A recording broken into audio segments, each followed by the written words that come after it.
Okay, sciatic nerve divides into tibial, common peroneal. We have talked about the tibial nerve supply, that is to the posterior compartment. Common peroneal divides into superficial peroneal, which supplies the lateral compartment, and the deep peroneal, which supplies the anterior compartment. This is the anterior compartment where you can see this bone, that is the shin bone or tibia. Okay, next to that, whatever muscles you see three muscles. One is tibialis anterior, then you can see extensor hallucis longus, then extensor digitorum. So extensor digitorum, you can see those tendons here, 4 slips you can see. So this is the extensor digitorum tendons, okay? The last one, this one. When you pull, you should be able to actually move. And you can see this one. The tendon of this one is here. Alright? Then you can see this is the tibialis anterior that ends somewhere here in the metatarsal. It won't go till the toe, so you can't show that tendon here. So the tendon that you see is of which one?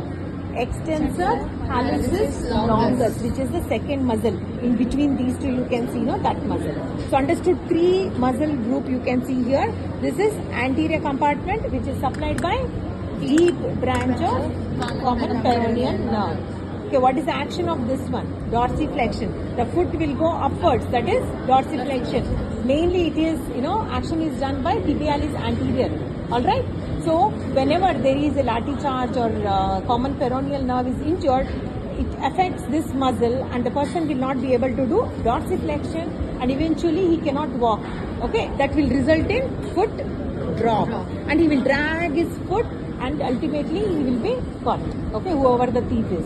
So that is about the common peroneal nerve, 2 branches.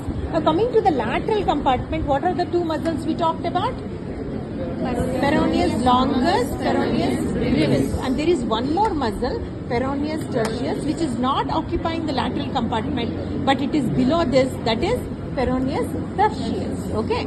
So peroneus longus and brevis tendons you can see in front of the lateral malleolus. Alright. So here you can see here that we have to trace that.